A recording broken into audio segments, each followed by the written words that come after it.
हरे कृष्णा, राधे राधे। आप सभी का बहुत बहुत धन्यवाद मेरे चैनल पर आने के लिए। आज की वीडियो में मैं कार्तिक मास की कथा का 24वां और 25वां अध्याय लेकर आई हूँ। अगर आप मेरे चैनल पर नए हैं तो मेरे चैनल को सब्सक्राइब कर लीजिए और साथ ही बेल आइकन को भी प्रेस कर दीजिए ताकि हर वीडियो की नोटिफिकेशन आपको मिलती रहे। और अगर वीडियो अच्छी लगे तो कृपया इसे लाइक कीजिएगा, शेयर कीजिएगा और कमेंट भी ज़रूर कीजिएगा। 24वां अध्याय।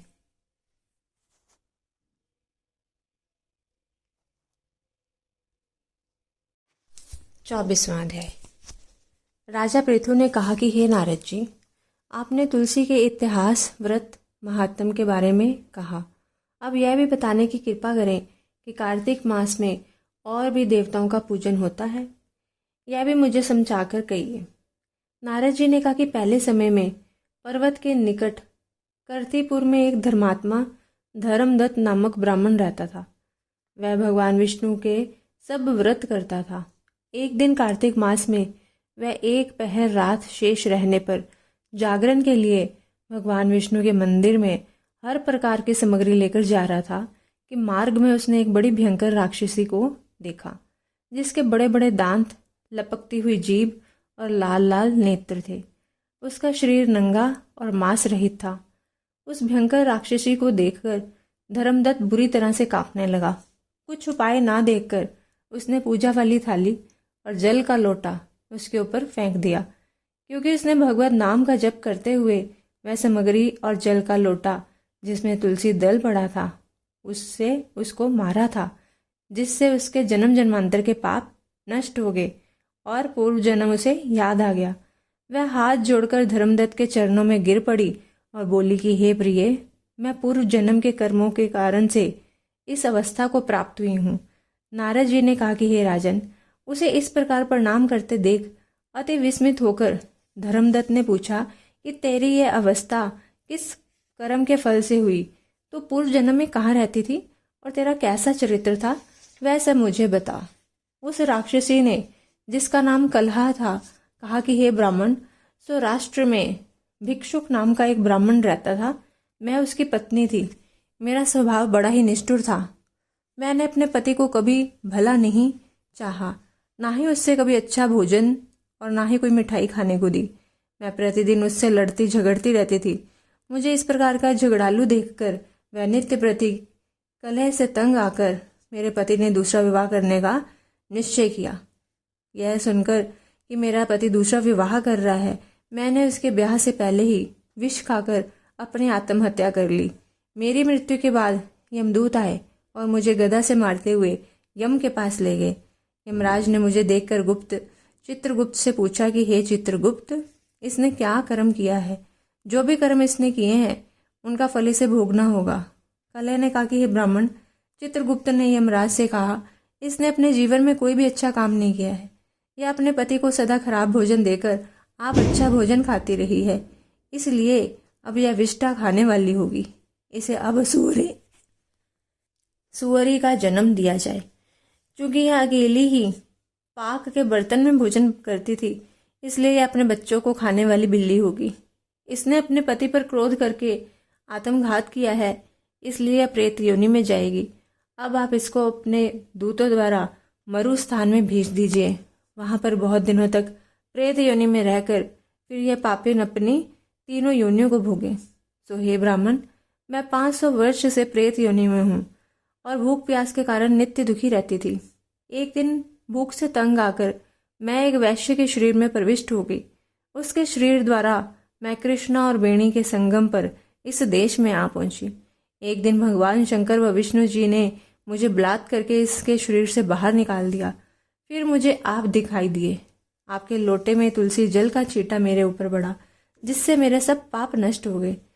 हे द्विजोत्तम, अब आप मुझे यह बताइए कि आगे होने वाली तीनों योनियों और इस प्रेत शरीर से किस तरह मेरी मुक्ति होगी। धर्मदत्त ने कलह की बात सुनकर उसके पिछले कर्मों और वर्तमान अवस्था को देखकर बड़ा दुखी हुआ और दुख देखकर उसका चित्त पिघल गया और फिर उसने दुखित भाव से कहा। 25वां अध्याय। तीर्थ, व्रत और दान आदि करने से समस्त पाप नष्ट हो जाते हैं, मगर प्रेत योनि में रहने वाले को इसका अधिकार नहीं है। तुम्हारे दुख को देखकर मैं अत्यंत दुखी हूँ और तुम्हारा दुख दूर करे बिना मुझे संतोष नहीं होता। तुम्हारे पाप बड़े भारी हैं, क्योंकि ये तीनों योनियां बड़े ही भारी पाप करने वालों को प्राप्त होती हैं, और प्रेत योनि तो थोड़े पुण्य से नष्ट भी नहीं हो सकती। लेकिन मैं तुम्हें इस योनि से अवश्य छुड़ाऊंगा। इसलिए मैंने जो कार्तिक का व्रत किया है उसका आधा पुण्य देकर तुम्हें मैं इस पाप से छुड़ाऊंगा, क्योंकि यज्ञ, दान, तीर्थ से सब निश्चय ही कार्तिक के व्रत के पुण्य के समान नहीं है।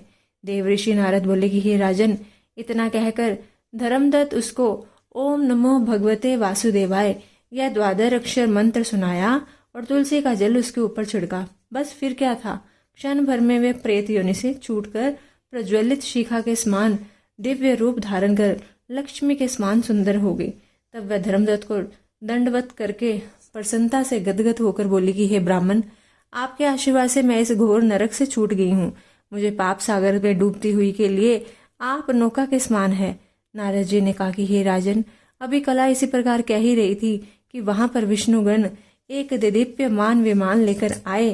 विमान के द्वार पर अप्सराएं और गण आदि बैठे हुए थे। धर्मदत्त ने उनको देखकर प्रणाम किया।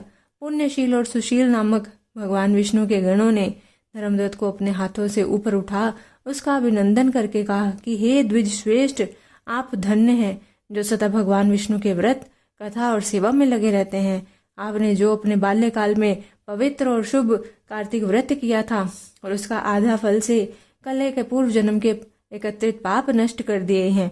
यही नहीं, आपकी कृपा से उसके सैकड़ों जन्म के भी पाप नष्ट हो गए हैं।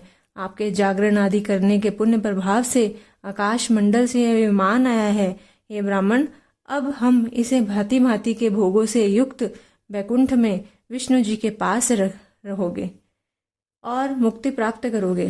हे दयासागर, वह मनुष्य धन्य है और जन्म उन्हीं का फलीभूत है जिन्होंने तुम्हारी तरह विष्णु जी की भक्ति की है, क्योंकि भगवान विष्णु अपने भक्तों को भला क्या नहीं देते।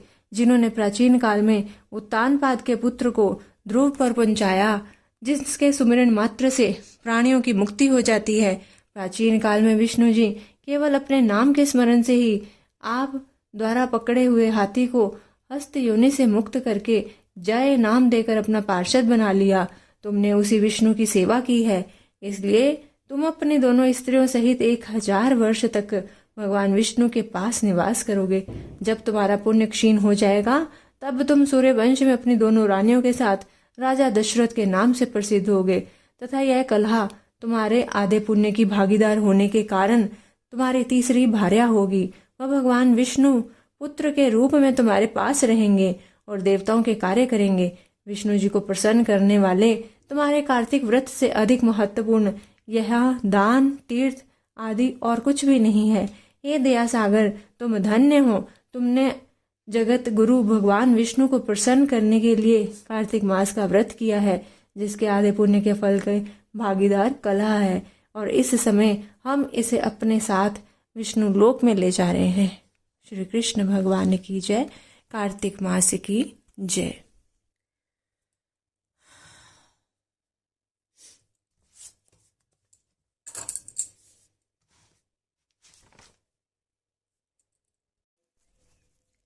अगर वीडियो अच्छी लगे तो कृपया इसे लाइक, शेयर, कमेंट ज़रूर कीजिएगा। मिलती हूँ अपनी अगली वीडियो के साथ। तब तक के लिए सभी को हरे कृष्णा, राधे राधे।